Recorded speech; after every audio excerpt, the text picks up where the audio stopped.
বাংলার মানুষ সুখী থাকে, মানুষের মনে শান্তি আছে।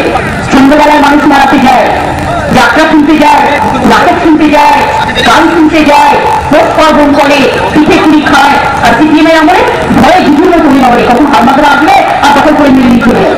এই ছিল অবস্থা। অর্থনৈতিক উন্নয়ন দাঁড়িয়ে গেছে, একদম দাঁড়িয়ে গেছে।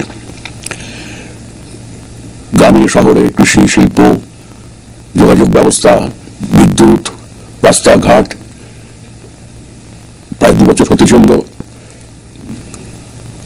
খাতায় শুনলাম কিচ্ছু হয়নি, কিচ্ছু হয়নি, পিছিয়ে যাচ্ছে রাজ্য, বলতে পারবেন একটা পশ্চাৎগতি।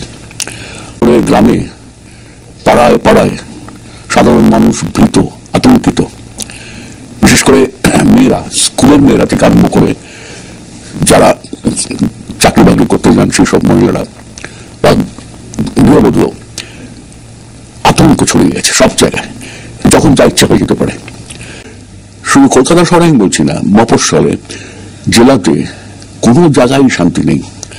একটার পর একটা অপরাধ হচ্ছে এবং সেটার কোনো শেষ হচ্ছে না। কেউ বলতে পারছে না যে এটাই শেষ, এরপর আর কেউ অপরাধ হবে না। বারাসাতে আপনি যখন মুখ্যমন্ত্রী ছিলেন তখনও ওই রকম রাজীব দাসের মৃত্যু ঘটনা ঘটেছিল। প্রতিক্রিয়াটা কি ছিল? সরকার কি করেছিল? আপনি ছুটে গেছিলেন পরের দিন, আমার মনে আছে।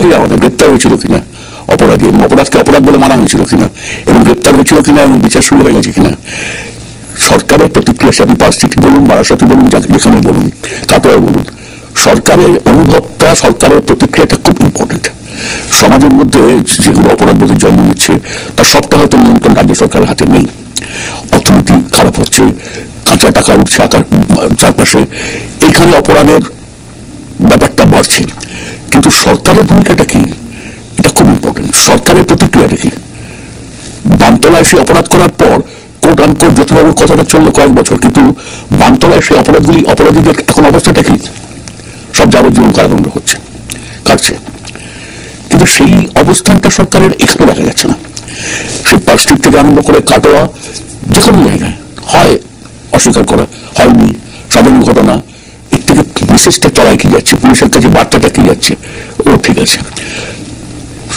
সব বিরোধীদের কাছে বার্তাটা কি যাচ্ছে, সরকারও থাকবে, আমরাও থাকবো, সর্বনাশের দিকে চলেছি আমরা।